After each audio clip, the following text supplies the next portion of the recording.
Good evening class. Study portal पे आप सभी का स्वागत है। स्टडी पोर्टल पे मैं हूं आपका दोस्त गौरव और आज दोस्तों मैं आपके बीच में child development and pedagogy CDP के अंतर्गत एक नया चैप्टर और एक तरह से नया टॉपिक मिसलेनियस टॉपिक्स लेके आया हूँ, जो कि सारे टॉपिक काफ़ी इंपॉर्टेंट हैं और न केवल सीटेट बल्कि आपके डीएसएसबी केबीएस और जितने भी टीचिंग एग्ज़ाम्स स्टेट लेवल पर होते हैं और आपके टेट जो हो गया जो स्टेट लेवल पर होता है, इन सभी एग्ज़ाम्स के लिए ये जो है ये लेक्चर्स ये उपलब्ध हैं और उनमें ये टॉपिक पूछे जाते हैं। तो आप लोग वीडियो को पूरे ध्यान से देखना और अंत तक बने रहना, बिना किसी स्किप किए हुए पूरे वीडियो को ध्यान से देखना, ठीक है दोस्तों। तभी आपको चीज़ें समझ में आएगी और अच्छे से आपको उस चीज़ का पता चलेगा, ठीक है दोस्तों।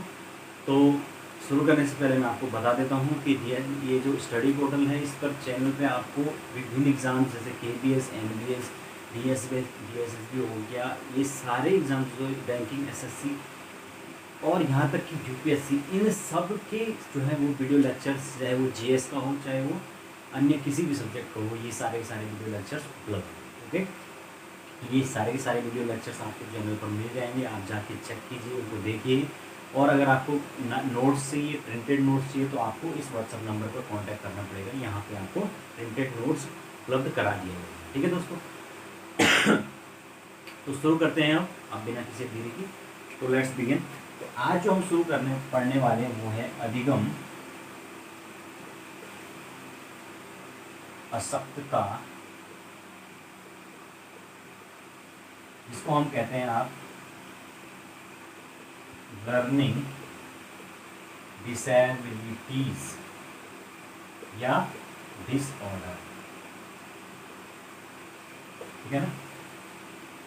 तो जो लर्निंग डिसेबिलिटी या डिसऑर्डर, ये इंपॉर्टेंट टॉपिक है, इससे हर टीचिंग एग्जाम में क्वेश्चन बनता है।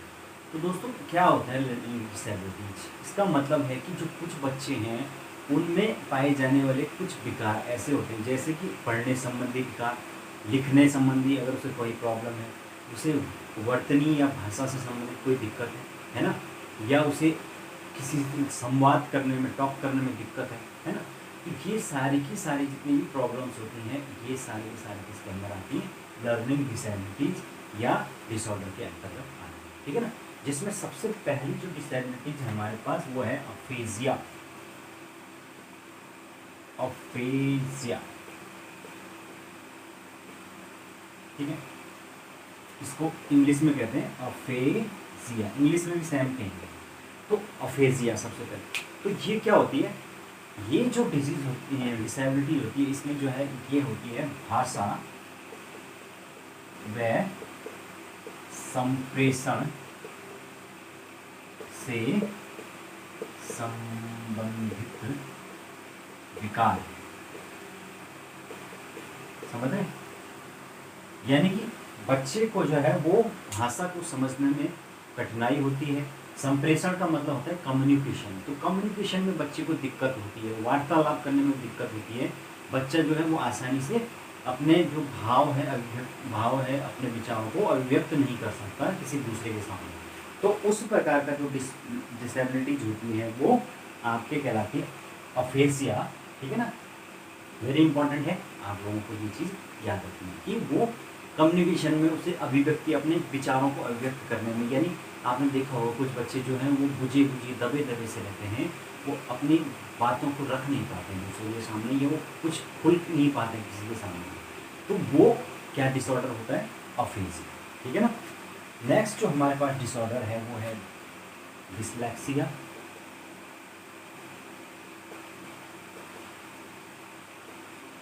डिसलेक्सिया, तो डिसलेक्सिया है वो अगेन क्या है, एक काफ़ी पॉपुलर जो है वो डिसऑर्डर है, जो कि जिससे कि क्वेश्चन बनता भी है और ये बहुत सारे बच्चों में पाया जाता है। तो जो ये डिसलेक्सिया है, ये सीधे सीधे है आपका भाषा संबंधी विकार, ठीक है ना। जैसे हाँ, इसमें जो है वो बालक को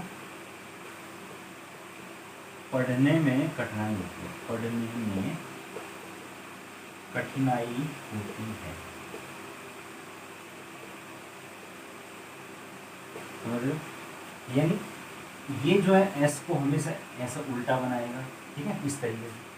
जैसे अगर कोई शब्द है आपका वॉज, तो इसको ये पड़ेगा सॉ, यानी इन दोनों में क्या डिफरेंस है ये इसको समझ नहीं आएगा। एक वर्ड है अनक्लियर और एक है न्यूक्लियर, ये दोनों इसको सिमिलर लगेंगे, यानी कि इनमें ये अंतर नहीं कर पाते। आपने देखी होगी शायद आमिर खान की फिल्म तारे ज़मीन पर, तो वहाँ पर जो है वो बच्चा जो है वो इसी प्रकार के डिसऑर्डर से पीड़ित होता है कि उसे अक्षरों के बीच में वो डिफरेंस करना उसके लिए मुश्किल हो जाता है, ठीक है ना, क्योंकि वो फिर से डिसलेक्सिया से पीड़ित है, ठीक है। तो उसमें क्या होता है, आप जो है वो कठिनाई बच्चों को पढ़ने में होती है, क्योंकि उन अक्षरों के अंदर उसे कन्फ्यूजन रहता है, ठीक है। तो ये एक लर्निंग डिसऑर्डर है, ठीक है। आगे चलते हैं। नेक्स्ट जो हमारे पास डिसऑर्डर है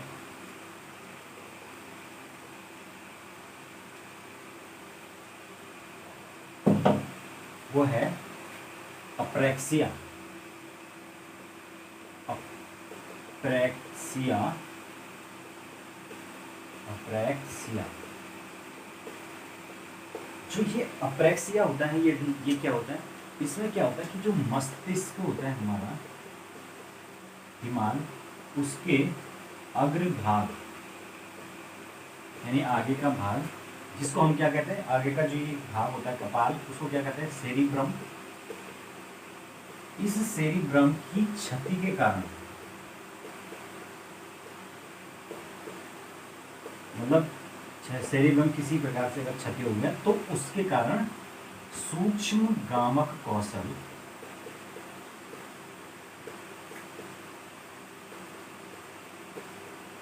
में क्या होना, विकार उत्पन्न होना।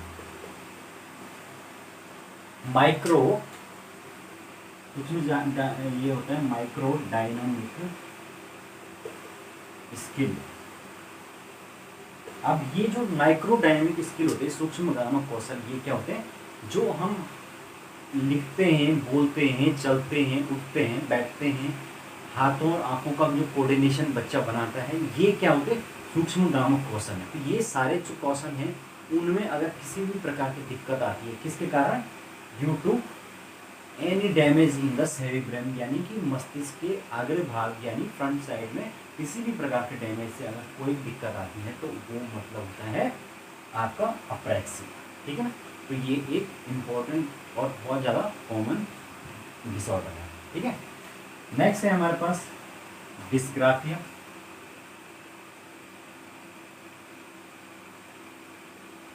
तो जो डिस्ग्राफिया है, इसका तो नाम से ही लग रहा है कि डिस्ग्राफिया इन ग्राफ यानी लिखने से संबंधित।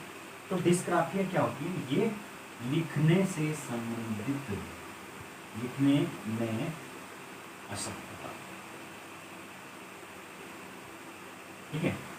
यानी इस प्रकार के डिसऑर्डर से पीड़ित जो व्यक्ति है उसको लिखने में प्रॉब्लम रहती है, चित्र बनाने में, लिखने में कई तरह की दिक्कतें आती हैं, या वो उसकी जो वो राइटिंग नहीं बना पाता है, जो लिपि है उसको लिख नहीं पाता है, स्पेलिंग एरर, ये सारी जो चीज़ें हैं ये आपके डिस्ग्राफिया के अंतर्गत आती है। तो आपको सीधे सीधे ये याद रखना है कि लिखने के अंतर्गत जो भी दिक्कत आएगी वो डिस्ग्राफिया, ठीक है ना। उसमें चाहे फिर किसी भी प्रकार की लिखने की होगी और उसमें चित्र बनाने संबंधी भी हो सकता है, ठीक है ना। तो ये है डिस्ग्राफिया।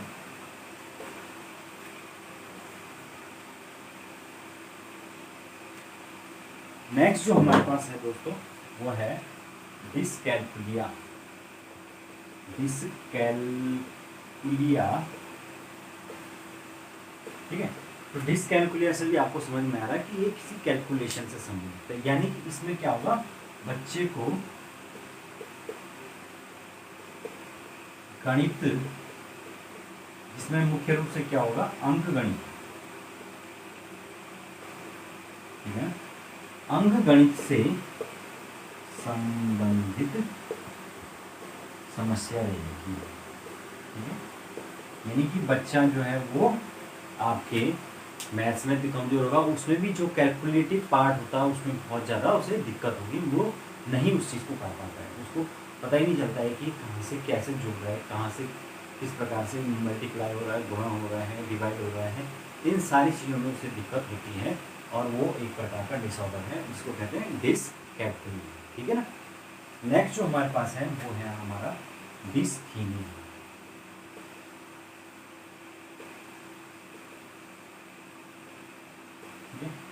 जो डिसथीमिया है वो क्या है, एक मनोविकार है। ये एक मनोविकार है और इसमें जो है वो बच्चा जो है वो आपके गंभीर तनाव में रहता है। ठीक है ना। तनाव यानी डिप्रेशन, गंभीर डिप्रेशन की स्थिति में चला जाता है बच्चा। ठीक है। अब वो चाहे किसी भी कारण से हो, लेकिन बच्चा जो है वो तनाव का शिकार रहता है, चाहे उसका कारण उसके घर वाले हो, है ना, घर पर होने वाली प्रॉब्लम हो, फाइनेंशियल प्रॉब्लम हो, किसी भी प्रकार की मेंटल प्रॉब्लम हो, कुछ भी हो सकता है, लेकिन उसकी वजह से जो है वो बच्चा जो है वो डिप्रेशन का शिकार होता है। और आजकल आपने देखा होगा कि ये जो बच्चे हैं वो डिप्रेशन के शिकार बहुत ज़्यादा हो रहे हैं। बच्चों को गेम की लत लग जा रही है और वो गेम अगर उनको ना खेलने दिया तो भी वो डिप्रेशन का शिकार हो। तो कई कारण हो सकते हैं इसमें। ठीक है। और इसमें जो है ये एक क्या है, मनोविकार है। और इसमें जो है जब वो इस प्रकार का विकार बच्चे के अंदर आता है तो वो सीधे सीधे उसके अधिगम या उसकी लर्निंग जो क्षमता है उसको प्रभावित करता है, क्योंकि उसका ध्यान पढ़ाई में नहीं लगेगा, वो लर्न नहीं कर पाएगा चीज़ें। तो इस वजह से इसको क्या कहा गया है कि ये एक लर्निंग डिसेबिलिटी है। ठीक है ना। लर्निंग, क्योंकि सीधे सीधे उसका असर उसकी लर्निंग पे ही पड़ेगा, अधिगम पे पड़ेगा, है ना। तो ये है, इसी वजह से डिसथीमिया जो है वो एक मनोविकार है। ठीक है। नेक्स्ट हमारे पास है वो है डिसमॉर्फिया। डिसमॉर्फिया। तो दोस्तों जो डिसमॉर्फिया है इसमें क्या होता है, जो बालक है वो बालक अपने अंगों को दूसरे बच्चों से कंपेयर करता है, दूसरों से तुलना करना। ठीक है। यानी कि उसे अगर किसी भी प्रकार से ऐसा लगता है या उसे ऐसा लगने लग जाता है कि जैसे मेरे हाथ छोटे हैं, या मुझ में किसी प्रकार की कमी है, मेरी नाक टेढ़ी है, या मैं काला हूँ, कुछ भी इस प्रकार की, मतलब उसे अपने बॉडी सेविंग से हो जाती है और वो हमेशा क्या करता है, दूसरों से हम अपने आप को कंपेयर करके जो है वो तनावग्रस्त रहने लग जाता है और डिप्रेशन का शिकार हो जाता है। और इसका सीधे सीधे असर उसकी लर्निंग की जो है आउटकम पे पड़ता है। इसीलिए ये भी एक क्या है, लर्निंग डिसेबिलिटी। ठीक है। तो इस प्रकार से दोस्तों ये मैंने आज आपके सामने प्रमुख जो है वो लर्निंग डिसेबिलिटी जिनके बारे में सीधे सीधे क्वेश्चन पूछा जाता है उसके बारे में डिस्कस किया। ठीक है। तो उम्मीद है आप लोगों को समझ में आया होगा ये चीज़, तो आप लोगों को याद भी रखना है। ठीक है। आगे चलते हैं। आज ये आगे जो हम बात करेंगे शिक्षण। शिक्षण या टीचिंग। अभी तक तो हमने जो बात की वो हमने लर्निंग की बात की। ठीक है। आज हम जो है वो टीचिंग लर्निंग की बात करेंगे, यानी शिक्षण अधिगम। ये शिक्षण क्या होता है। ठीक है। तो शिक्षण जो है वो उसका जो उद्देश्य है वो क्या है, वो बच्चे के ज्ञान का विकास करना है या बच्चे का ज्ञानार्जन करना, और उसके बाद बच्चे को ज्ञान जो देने के बाद जो है वो उसके व्यवहार में परिवर्तन लाना है। ठीक है। सबसे इम्पोर्टेंट कि बच्चे को ज्ञान देने के बाद उसके व्यवहार में परिवर्तन लाना है। जो आपने चीज़ें उससे सिखाई हैं उसके बाद क्या उसके व्यवहार में परिवर्तन आता है, ये भी आपकी टीचिंग की एक इम्पोर्टेंट परीक्षा होगी कि आपने टीचिंग सफल हुई या नहीं हुई। ठीक है ना। जो टीचिंग है वो एक क्या है, त्रिआयामी प्रक्रिया है, 3 डायमेंशनल त्रिआयामी प्रक्रिया है। इसको हम क्या कर सकते हैं, एक ट्रायंगल से समझ सकते हैं, जिसके एक छोर पर जो होगा वो होगा शिक्षक, एक छोर पर होंगे छात्र और एक छोर पर होंगे आपका पाठ्यक्रम। ठीक है ना, करिकुलम। जो शिक्षण है वो क्या होता है कि शिक्षक, सॉरी यहाँ पे शिक्षण नहीं, शिक्षक और छात्र जो है उनके बीच जो है वो एक अंतःक्रिया होती है, इंटरेक्शन होता है जब इस प्रकार से, किसके माध्यम से, पाठ्यक्रम के माध्यम से, कि दोनों का उद्देश्य क्या है कि हमें करिकुलम को करना है। अब करिकुलम से आप क्या समझते हैं? करिकुलम से मतलब सिलेबस से मत समझ लेना कि जो आपका सिलेबस है वो निपटाना है बस इतना, ऐसा नहीं होता। जो करिकुलम है वो क्या है, एक बहुत ही ब्रॉड टर्म है जो कि क्या होता है, स्कूल के अंदर जितनी भी एक्टिविटी जो है वो करवाई जाती है, चाहे वो आपका गेम्स हो, चाहे वो आपका ड्रामा हो, चाहे आपका खेल, कोई नाटक कराया जाता है, कोई प्रैक्टिकल करवाया जाता है, किसी प्रकार का प्रोजेक्ट वर्क कराया जाता है, किसी प्रकार की कोई भी क्रिएटिव वर्क कराया जाता है, कोई कंपटीशन कराया जाता है, रंगोली प्रतियोगिता कराई जाती है, ये सारे के सारे जितने भी एक्टिविटीज़ हैं, ये मान के चलो आपकी ये क्या होती है, ये आपके पाठ्यक्रम का हिस्सा होती है या करिकुलम का पार्ट होती है। तो उन जो शिक्षक और छात्र है वो क्या करते हैं, इस करिकुलम को करने के लिए क्या करते हैं, आपस में जो है वो अंतःक्रिया करते हैं, ठीक है ना। और उसके माध्यम से ही उनके बीच में एक संबंध बढ़ जाता है, एक जुड़ाव बन जाता है, और दोनों क्या होते हैं, इस प्रकार से जो है वो हम क्या करते हैं, शिक्षण की प्रक्रिया को पूरा करते हैं, ठीक है। तो ये है आपका शिक्षण, ठीक है, जो कि एक त्रिआयामी प्रक्रिया है जिसमें हम दोनों का उद्देश्य क्या होता है कि वो ज़्यादा से ज़्यादा बच्चे को इन्वॉल्व करके और कैसे उसके व्यवहार में परिवर्तन को लाया जा सके, ठीक है ना। न केवल एकेडमिक बल्कि न केवल शैक्षिक बल्कि सह शैक्षिक जो कार्य हैं वो भी इस प्रकार से निपटाएंगे, ठीक है। तो ये है, अब इसके जो आयाम हैं वो डिस्कस कर लेते हैं। आयाम कह सकते हैं आप, या ये कह सकते हैं कि शिक्षण में किस प्रकार से जो है वो हम डिफरेंट जो चीज़ें हैं वो हमें ध्यान में रखनी होती हैं, ठीक है ना। तो हम बात करते हैं शिक्षण के आयाम या एस्पेक्ट्स, ठीक है। इसमें सबसे पहला है वो है सरल से जटिल की ओर, सिंपल टू कॉम्प्लेक्स, ठीक है। यानी कि हमें क्या करना है, एज ए टीचर जो है हमेशा क्या करना है, सबसे पहले सरल जो चीज़ होगी उसको लेना है, ठीक है, और उस सरल चीज़ को के उदाहरणों को देना है, सबसे सिंपल चीज़ को बताना है, और उसके बाद धीरे धीरे जो है वो कठिनाई के स्तर को बढ़ाना है, और फिर कॉम्प्लेक्स चीज़ की तरफ जाना है, ठीक है ना। यानी कि हम क्या करेंगे, सबसे पहले बच्चे को गिनती सिखाएंगे, उसके बाद उसको जो है वो हम जो है वो टेबल रटवाएंगे, और टेबल रटने के बाद ही वो क्या करेगा, गुणा भाग जोड़ घटाना ये सब क्रिया को करेगा, यानी कॉम्प्लेक्स चीज़ों की तरफ बढ़ेगा, ठीक है। तो ये हमेशा एक टीचिंग का एक क्या होता है, एक प्रिंसिपल मान सकते हैं, ठीक है। दूसरा हम इसमें मानते हैं जो इम्पोर्टेंट है एस्पेक्ट, वो है ज्ञात से अज्ञात की ओर, ज्ञात से अज्ञात की ओर, है ना। तो ये क्या होता है, नोन टू अननोन। इसका मतलब है सबसे पहले बच्चे के किसी भी विषय वस्तु पर जो है वो क्या करेंगे, पूर्व ज्ञान को देखेंगे, पूर्व ज्ञान की जांच करेंगे, ठीक है। जो बच्चे ने ऑलरेडी पढ़ा हुआ है, वो आज तक पढ़ता आ रहा है, उसके बारे में उसे थोड़ा बहुत रिवाइंड कराएंगे, और बच्चे के पूर्व ज्ञान को चेक करेंगे उस विषय वस्तु के बारे में जिसके बारे में आप पढ़ा रहे हैं, ठीक है। और उसके बाद उसके नवीन ज्ञान को जोड़ेंगे, और उनको क्या करेंगे, उसके बाद जो है वो सही तरीके से उससे क्या हो पाएगा, बच्चा उससे कनेक्ट हो पाएगा, क्योंकि अब उसने देख लिया कि मैंने ये टॉपिक हल्का सा पहले पढ़ा हुआ है, अब मैं इसी से आगे इस चीज़ को पढ़ रहा हूँ, तो उसके लिए वो कोई नई बात नहीं है, बल्कि उसे समझने में ज़्यादा आसानी है, ठीक है ना। तो हमें क्या करना है, पहले उस टॉपिक से संबंधित कोई सिंपल सी बात बतानी है जो कि बचपन में पढ़ी, जैसे कि अगर हम चंद्र ग्रहण और सूर्य ग्रहण पढ़ा रहे हैं, है ना, इक्लिप्स पढ़ा रहे हैं, तो हम सबसे पहले क्या बता सकते हैं कि भाई सूर्य ऐसा होता है, चंद्रमा ऐसा होता है, जो हमने नॉर्मल चीज़ें देखी हुई वो चीज़ें हम पहले बता सकते हैं। ठीक है, तो ये है हमारा ज्ञात से अज्ञात।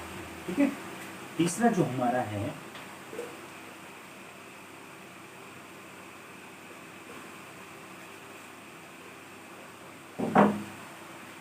वो है विश्लेषण से संश्लेषण। ठीक है, इसका मतलब होता है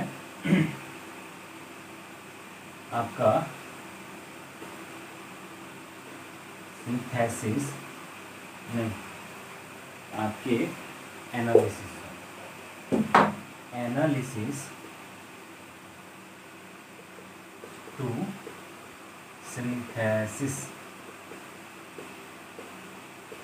ठीक है, एनालिसिस टू सिंथेसिस का मतलब होता है कि जो टीचर है उसके सबसे पहले जब किसी विषय वस्तु को पढ़ाते हैं तो उसे क्या करना पड़ेगा, उस बारे में विस्तृत ज्ञान को प्राप्त करना पड़ेगा, उस टॉपिक का विस्तृत अनुभव प्राप्त करना पड़ेगा, यानी उसका पूरा विश्लेषण करना पड़ेगा। ठीक है ना, और उसके बाद जब उसको पूरे उस टॉपिक को विस्तृत रूप से उसका विश्लेषण कर लेगा, फिर उन सबको उसे उसमें से जो चीज़ें सारी अच्छी चीज़ें होंगी उनको इकट्ठा करके उनका संश्लेषण करना, उनको जोड़ देना है और तब बच्चे को पढ़ाना, यानी कि तब उसका संश्लेषण करना यानी इकट्ठा करना। समझ रहे, पहले तो जो है वो सारी चीज़ें जो है वो अलग अलग उसको ढूंढनी पड़ेगी, उनके बारे में डिटेल स्टडी, और फिर उसको एक साथ जोड़कर, या आप ऐसे भी समझ सकते हैं कि बच्चे को कोई टॉपिक पहले अगर बताए तो उसके सब टॉपिक्स जो हैं वो अलग अलग टाइप से बता दिए और फिर लास्ट में एक साथ उनका कॉम्बिनेशन करके बताया। तो इसका मतलब हमने क्या किया, विश्लेषण से संश्लेषण की तरफ चले गए। ठीक है ना, नेक्स्ट जो हमारे पास है वो दो प्रकार के आपके जो अप्रोच हैं वो लिए जाते हैं। ठीक है ना, पहला होता है आपका आगमनात्मक, निगमनात्मक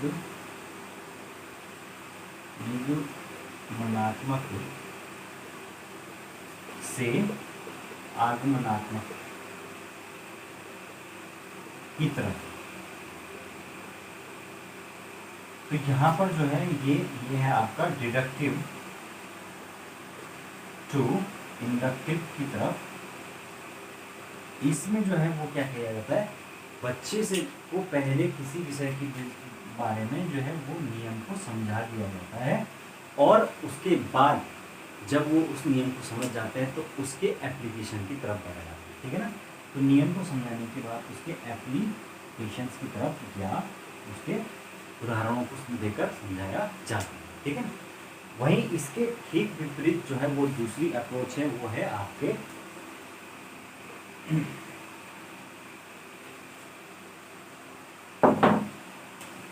जो हमारी सेकंड अप्रोच है वो है आपके आगमनात्मक से निगमनात्मक की तरफ। यानी कि हमें क्या करना है, अब बच्चे के को पहले क्या करना है, उससे संबंधित कोई उदाहरण प्रस्तुत करना है विषय वस्तु से संबंधित, और उसके बाद जो है उसको नियम की जानकारी देनी। ठीक है ना, तो ये दोनों ही प्रोसेस एक दूसरे के उल्टी होती है। समझ रहे हो आप, तो ये है आपके हमारे एस्पेक्ट्स जो हैं जिसके अंतर्गत हम टीचिंग को करते हैं। ठीक है, तो मुझे उम्मीद है आप लोगों को समझ में आया। वो चलते हैं आगे, इसमें एक और एस्पेक्ट रह गया, उसको भी देख लेते हैं, और वो एस्पेक्ट है आपका छठवां एस्पेक्ट, वो है यथार्थ पूर्ण से अमूर्त की तरफ। इसका मतलब होता है कि हमें क्या करना है, बच्चे को पहले उन चीज़ों के बारे में जानकारी देनी है जो कि क्या है, यथार्थ या जिनको प्रत्यक्षीकरण से देखा जा सकता है। ठीक है, जैसे कि आपको इसका मतलब ही होता है, यथार्थ मूर्त का मतलब है कंक्रीट। ठीक है, अमूर्त का मतलब होता है आपका एब्स्ट्रैक्ट। ठीक है, तो यथार्थ पूर्ण का मतलब जैसे कि पेड़ पौधे हो गए, पेड़ पौधे, पहाड़ हो गया, ठीक है, नदी होगी, ठीक है, और पशु हो गए, पक्षी, यानी जो चीज़ें जो है वो बच्चा सामान्य तौर पर चीज़ें देखता है, समझता है, उन चीज़ों को आप बता दीजिए, उस चैप्टर को आप समझा दीजिए या उससे संबंधित ऐसे एग्जाम्पल्स को दीजिए। और जब बच्चा इन चीज़ों को समझ जाए तो फिर उसको क्या है, अमूर्त एग्जाम्पल या भावनात्मक जो एग्जाम्पल है उनकी तरफ ले जाइए। जैसे कि अमूर्त एग्जाम्पलों में जैसे क्या होता है, प्रकाश होता है, प्रकाश हो गया, तरंग हो गया, ठीक है, ठीक है? यानी कि ऐसी चीज़ें जो बच्चे ने कभी देखी ही नहीं है उस तरफ से, जैसे इसमें अंतरिक्ष हो गया, यानी जिस बारे में बच्चा क्या करेगा, अपने दिमाग में सोचेगा या उसकी तरफ, उसके बारे में वो विचार करेगा, क्योंकि वो चीज़ें उसके सामने नहीं है या उसने कभी उस चीज़ को देखा भी नहीं है, तो वो क्या कर सकता है, सिर्फ उसके बारे में एक इमेजिनेशन कर सकता है, ठीक है। तो वो अमूर्त चीज़ें हैं, तो हमें पहले मूर्त चीज़ें बतानी है, फिर अमूर्त की तरफ जाना है। तो ये भी एक एस्पेक्ट्स है टीचिंग, ठीक है। तो मेरे ख्याल से आज आपको काफ़ी चीज़ें टीचिंग के बारे में पता लगी होंगी, ठीक है। तो चलते हैं अब हम आगे। आगे जो हम बात करने वाले हैं वो है आयाम की, हमने बात की। उसके बाद हम बात करेंगे सूक्ष्म शिक्षण। सूक्ष्म शिक्षण, सूक्ष्म शिक्षण या माइक्रो टीचिंग। माइक्रो टीचिंग के अंतर्गत जो है वो एग्जाम में इसका एक वक्र या इसका एक साइकिल होती है, वो पूछी जाती है, उसकी उसी के बारे में बताऊंगा मैं। इसका जो है एक वक्र होता है, वक्र के माध्यम से समझें, यानी एक पूरा एक साइकिल होती है। उस साइकिल में जो है सबसे पहले जो है वो होते हैं पाठ योजन, ठीक है, या इसको हम कहते हैं लेसन प्लानिंग। लेसन प्लानिंग के बाद जो है सेकंड जो हमारा होता है वो होता है शिक्षण या टीचिंग।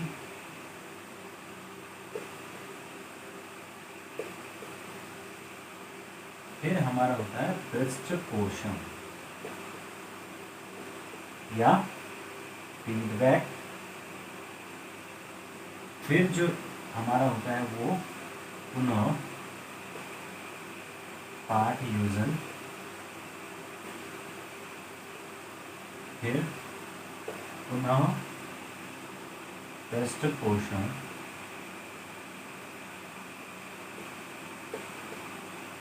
और फिर आता है आपका पुनः शिक्षण।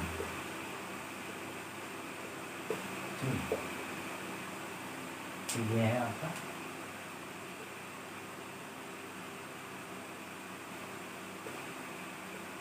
यानी कि हम क्या करेंगे, सबसे पहले हम किसी क्लास में टीचिंग के लिए जो है वो हम एक लेसन प्लान, हमें जो चीज़ पढ़ानी है उसकी योजना तैयार करते हैं कि हमें आज क्या क्या चीज़ें पढ़ानी है, उसके लिए क्या क्या टीचिंग एड्स जो है वो लगेंगी, वो सारी हमारे पास अवेलेबल होनी चाहिए। और हम उस टीचिंग एड्स का इस्तेमाल कब किस टॉपिक के साथ करेंगे, यही तो हम लेसन प्लानिंग में करते हैं, आप लोगों ने सब बी में किया है ना। उसके बाद जो है वो हम क्या करेंगे, आप टीचिंग की तरफ जाएंगे कि हम टीचिंग करते हैं। और जब हम टीचिंग करेंगे तो उसके तुरंत बाद हमें क्या करना है, पृष्ठपोषण या फीडबैक को लेना है। अगर बच्चे का जो अधिकांश जो बच्चे हैं उनका फीडबैक जो है वो सही नहीं है या उन्हें नई चीज़ें समझ में आई है, इसका मतलब कहीं क्या हुआ है, हमारी जो टीचिंग है वो फेल हुई है, हमें अपनी रणनीति को बदलने की जरूरत है। तो हम क्या करेंगे, पुनः पाठ योजना, यानी वापस से क्या करेंगे, लेसन प्लान की तरफ जाएंगे, उसमें जो जरूरी चेंज करने हैं वो करेंगे, ठीक है। और उसके बाद जब वो चेंज हो जाएंगे तो पुनः हम क्या करेंगे, फिर से बच्चे से फीडबैक लेंगे, और फिर जब फीडबैक लेंगे तब हम आगे बढ़ेंगे। तो इस प्रकार से हमें जो है वो सॉरी यहाँ पर जो है वो उल्टा हो गया थोड़ा, यहाँ पर जो है वो ये गलत हो गया, यहाँ पर पुनः शिक्षण यहाँ पर होना चाहिए था और पुनः पृष्ठपोषण, ठीक है, ध्यान देना, सॉरी, क्योंकि हमें क्या करना है, जब पाठ योजना दोबारा तैयार हो जाएगी तो हमें फिर दोबारा पढ़ाना है और फिर हमें क्या लेना है, फिर से फीडबैक लेना है, इस प्रकार से ये एक क्या है, साइक्लिक प्रोसेस है जो लगातार चलती रहती है। ठीक है, तो यही टीचिंग का उद्देश्य है कि हमें बच्चे को हर हाल में क्या करना है, सेटिस्फाई करना है। अगर मैक्सिमम बच्चे आपके टीचिंग टेक्निक से संतुष्ट नहीं है, उन्हें नहीं समझ में आता है चीज़ें, तो आपको अपनी टेक्निक बदलने की ज़रूरत है, आपको अपने आप में सुधार करने की ज़रूरत है। वो कब होगा, जब आप बच्चे से पृष्ठपोषण या फीडबैक को लेते रहेंगे लगातार। और जब हम लगातार पढ़ाई के साथ साथ जो है वो फीडबैक देते हैं, तो उसको मैंने बताया था क्या बोलते हैं, आपका रचनात्मक शिक्षण बोलते हैं, है ना। रचनात्मक शिक्षण, ये कई बार एग्जाम में आता है कि रचनात्मक शिक्षण क्या होगा। तो रचनात्मक शिक्षण में वही होता है कि बच्चा साथ के साथ क्या करता है, बच्चे से टीचर फीडबैक भी लेता रहता है, वहीं पर वो जैसे पढ़ाया उसके तुरंत बाद पूछ भी लिया। ठीक है ना, तो ये है आपका माइक्रो टीचिंग। ठीक है, तो ये है, आगे चलते हैं।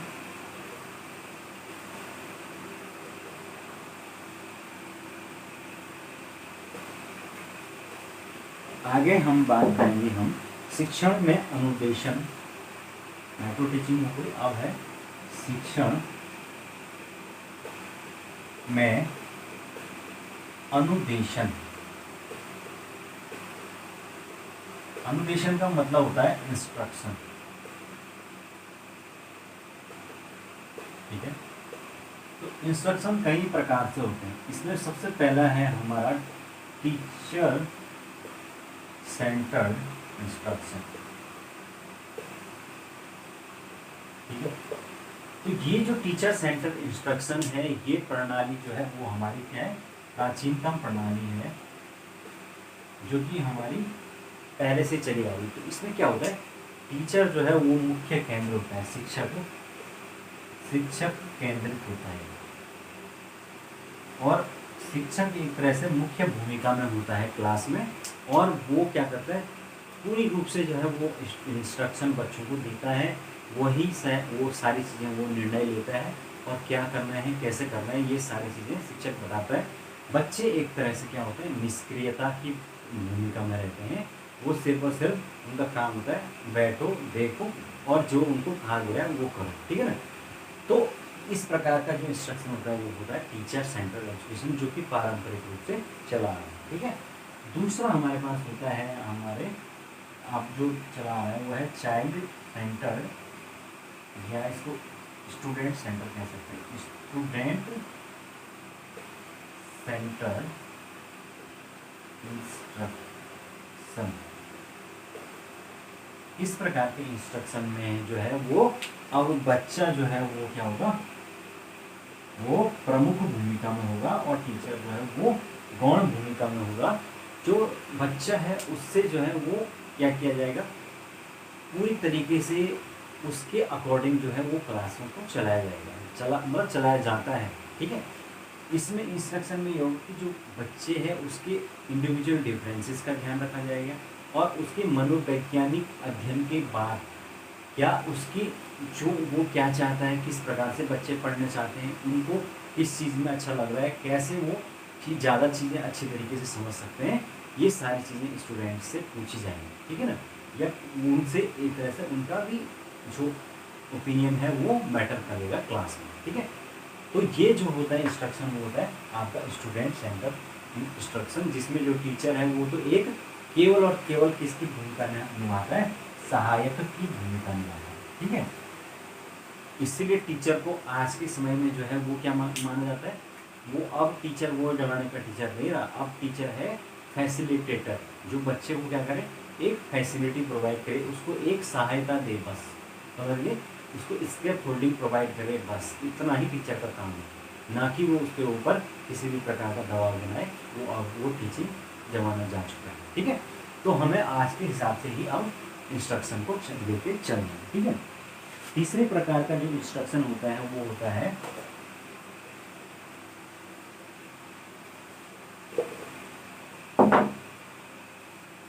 आपके ग्रुप सेंटर्ड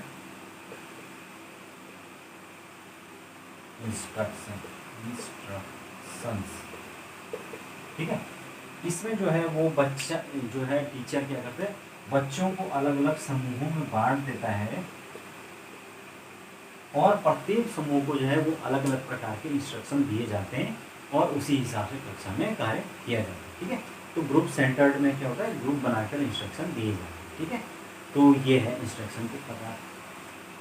तो मेरे ख्याल से आप लोग समझ पा रहे होंगे मैं क्या चीज़ें आपको बता रहा हूँ। ठीक है, अब हम बात करेंगे कि शिक्षण तकनीक या जो इम्पोर्टेंट टॉपिक है वो है वेरी इंपॉर्टेंट, मतलब पूछा जाता है वो टीचिंग टेक्निक, शिक्षण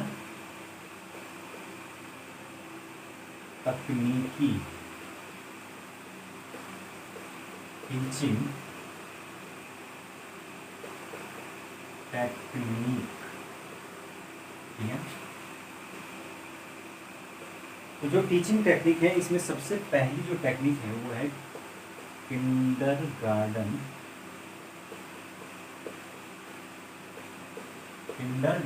विधि। ठीक है, इस विधि किंडरगार्टन जो विधि है, किंडरगार्टन जो टेक्निक है, इसके जो जन्मदाता है वो जर्मनी के फ्रोवेल नाम के जो मनोवैज्ञानिक है वो इसके जन्मदाता है। ये पूछा जाता है तो आपको याद रखना है कि इसके जन्मदाता किंडरगार्टन के कौन है, फ्रोवेल। इन्होंने जो है वो कक्षा को क्या माना, एक बगीचे की तरह माना है। सबसे इम्पोर्टेंट चीज़ है कि जो किंडरगार्टन है उसमें जो उन्होंने जो छोटे बच्चे हैं उनको, उनकी कक्षा को एक बगीचे की तरह माना और उनको बगीचे में खिले हुए फूलों की तरह माना। तो इसी के कारण जो है इन्होंने बोला कि इन छोटे बच्चों को हम सीधे सीधे नहीं पढ़ा सकते, इनको पढ़ाया जाएगा किस विधि से, खेल विधि से, खेल विधि। ठीक है ना, प्ले मेथड। और जो आज के समय में हमारे प्ले स्कूल चलते हैं वो इसी मेथड पर काम करते हैं। ठीक है, ताकि क्या हो, बच्चा खेल में ही चीज़ें सीख जाए। ठीक है, उसके अंदर खेल में ही एक तो सीख भी जाए वो चीज़ें, फिर उसके अंदर जो है वो एक सामाजिकरण भी उसका हो जाए, उसका मनोवैज्ञानिक विकास भी हो जाए। ठीक है ना, उसका सामाजिक विकास भी हो जाए, उसका हर प्रकार के जो डेवलपमेंट इस माध्यम से होता है जो किंडरगार्टन में होता है। ठीक है, तो ये जो जन्मदाता है इसके जर्मनी के फ्रोवेल है। वर्तमान समय में हमने देखा है कि जो न्यू एजुकेशन पॉलिसी 2020 है इसके अंतर्गत क्लास 2 तक हमें अब बच्चा क्या होगा, इसी मेथड से पढ़ाई करेगा, प्ले मेथड से। यानी कि जब वो क्लास 3rd में जाएगा तब जाके उसको बैग लेके जाना है, उससे पहले वो केवल और केवल क्या पढ़ेगा, कॉलेज में जाएगा, खेल खेलेगा, खेल में वो चीज़ें सीखेगा। और उसके ऊपर ये क्या है, सही भी है, क्योंकि इतने छोटे बच्चे को हम इतनी मोटी 4, 5, 8, 10 किताबें दे देते हैं, उसका बचपन एक तरह से हम उससे छीन लेते हैं। ठीक है, तो वो चीज़ अगर ये अपनाई जाती है किंडरगार्टन में छोटे बच्चों को तो ये बहुत ज़्यादा कारगर सिद्ध होता है। ठीक है, तो ये है आपका किंडरगार्टन।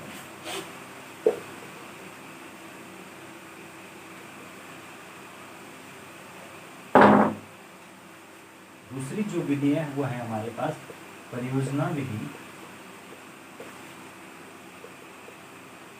या प्रोजेक्ट मेथड। परियोजना विधि में जो दी गई है वो किसके द्वारा दी गई है, किलपैट्रिक के द्वारा दी गई। किलपैट्रिक, ये याद रखना।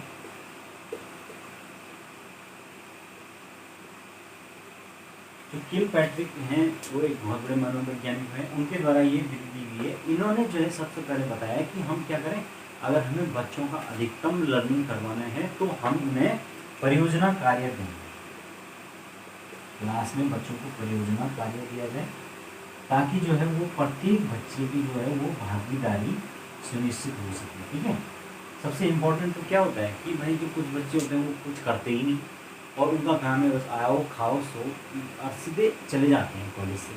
मतलब उनका दिन भर में उनका क्या नहीं होता, बच्चों का कोई भी उनका अपना पार्टिसिपेशन नहीं है। तो इसका मतलब वो उनके अंदर वो नहीं सीख पाएंगे चीज़ों को। वो कब सीखेंगे, जब उनको परियोजना विधि से पढ़ाया जाए। अगर कोई ऐसी चीज़ है जो कि बच्चे सामूहिक रूप से उस चीज़ को कर सकते हैं तो उसके लिए हम प्रोजेक्ट मेथड अपना सकते हैं। उनको उस टॉपिक के ऊपर सपोज हमें उन्हें गोबर गैस के बारे में पढ़ाना है, बायोगैस के बारे में पढ़ाना है, या हमें उन्हें इस प्रकार से कोई चीज़ बतानी है जिसके ऊपर अच्छा सा प्रोजेक्ट बन सकता है, तो हम क्या करें, प्रोजेक्ट दें, 10-10 करके ग्रुप में बांट दें बच्चों को। उसमें क्या बात क्या होगा, बच्चों के अंदर एक समूह की भावना भी विकसित होगी और वो आपस में जो है वो एक दूसरे से इंटरेक्शन ज़्यादा से ज़्यादा करके आइडिया भी शेयर करेंगे एक दूसरे से, और क्या करेंगे चीज़ों को करेंगे और उसके बाद उनके अंदर कंपटीशन भी ये चीज़ आएगी कि कौन सा जो ग्रुप है वो ज़्यादा अच्छे तरीके से बना सकता है। तो ये क्या हुआ, उनके अंदर कंपटीशन भी आया तो उन्होंने ज़्यादा से ज़्यादा अच्छा करने की कोशिश की और एक ग्रुप की भावना भी आई और वो ज़्यादा अच्छे तरीके से समझ गए क्योंकि वो काम को खुद कर रहे हैं। ठीक है ना। तो ये इस मेथड के फायदे होते हैं परियोजना विधि या प्रोजेक्ट मेथड। ठीक है ना। तो मेरे ख्याल से आप समझ रहे होंगे। नेक्स्ट जो हमारे पास विधि है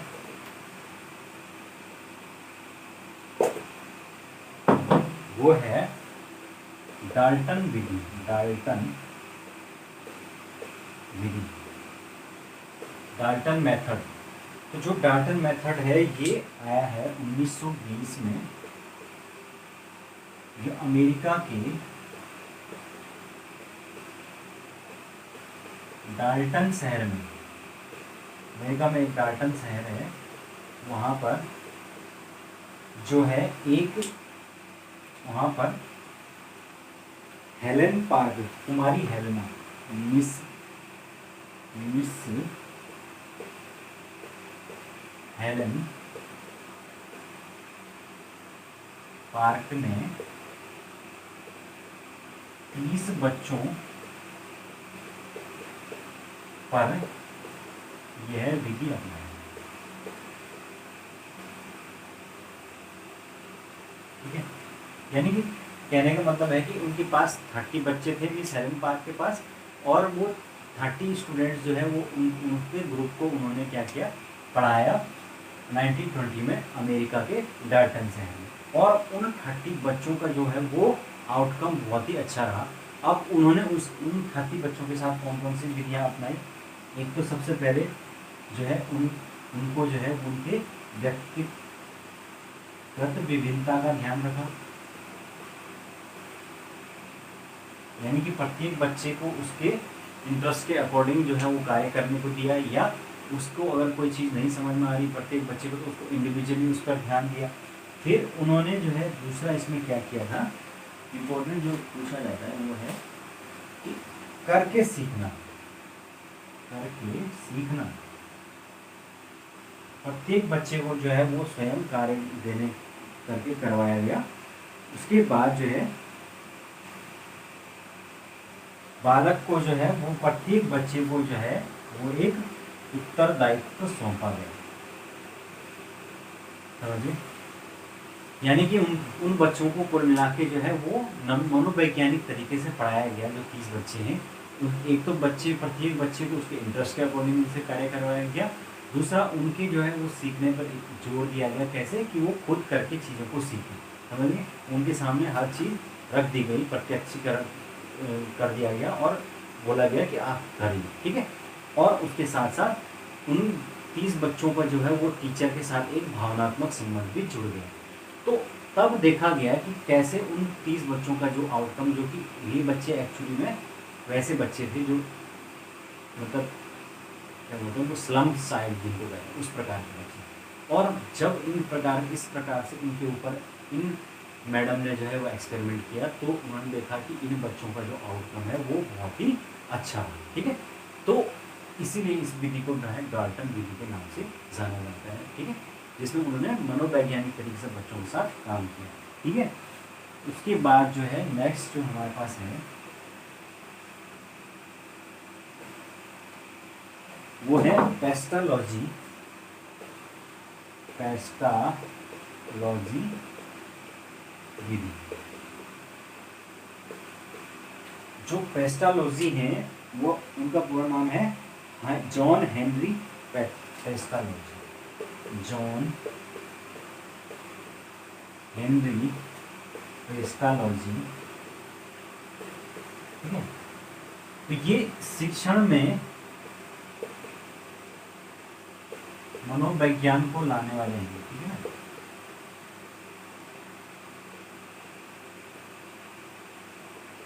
का प्रयोग करने वाले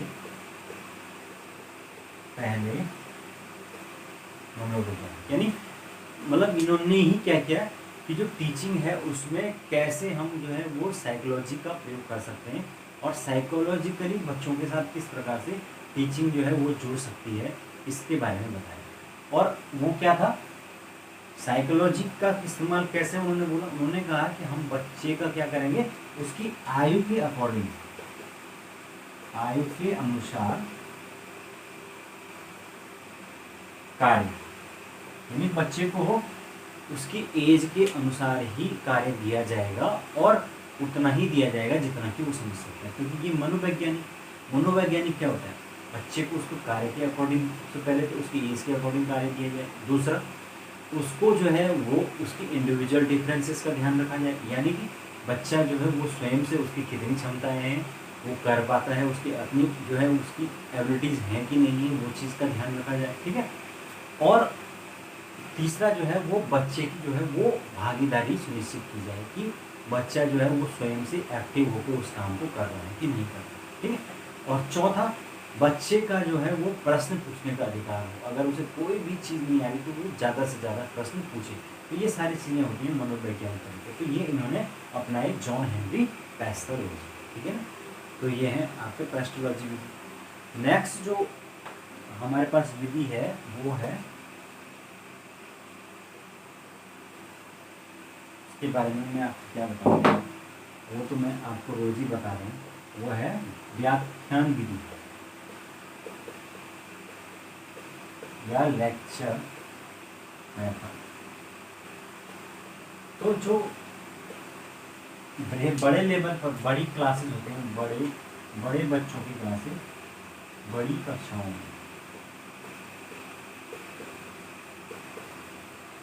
में प्रयोग,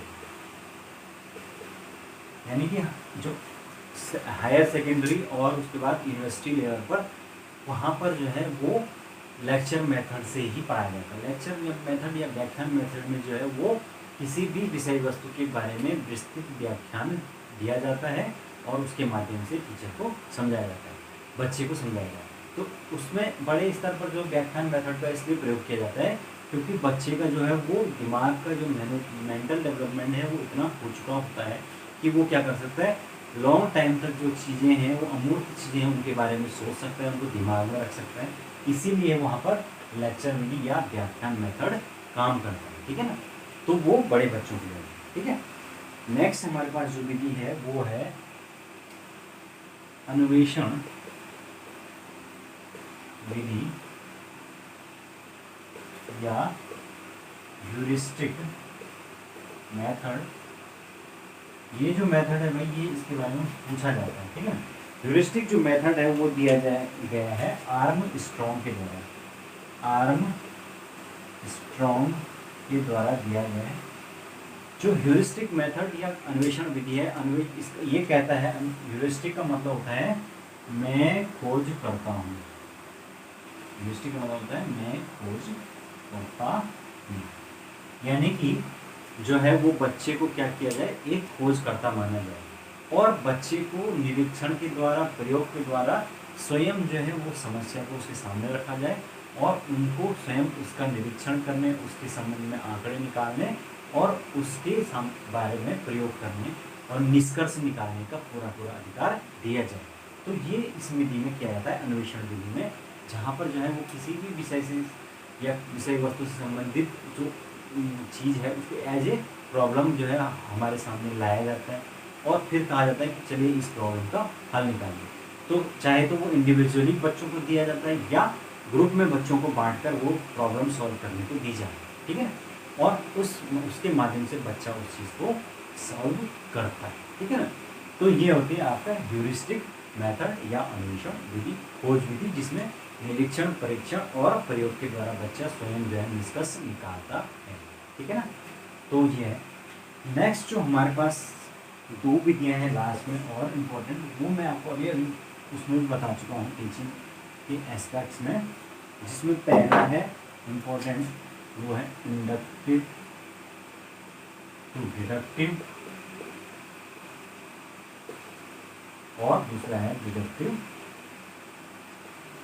टू इंडक्टिव, ठीक है ना।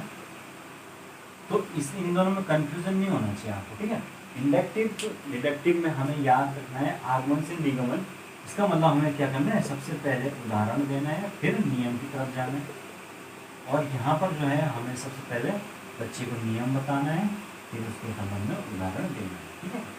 तो ये जो 2 विधियाँ हैं, ये इसके बारे में क्योंकि पूछा जाता है एग्जाम में, इसलिए मैं इसको दोबारा बता रहा हूँ कि यहाँ पर हमें क्या करना है। अब ये हर जगह एक जैसे इस्तेमाल नहीं हो सकती। अब मैथ्स है, उसमें आप क्या नहीं कर सकते हैं, डायरेक्ट बच्चे को सीधे एग्जाम्पल नहीं दे सकते, बल्कि हमें क्या बताना होगा, उससे पहले कुछ नियम तो बताना पड़ेगा ना बच्चे को। यानी कि हमें क्या बताना पड़ेगा, हमें ये बताना पड़ेगा कि भाई कण का वर्ग बराबर लंब का वर्ग इक्वल टू आधार प्लस आधार का वर्ग, ठीक है।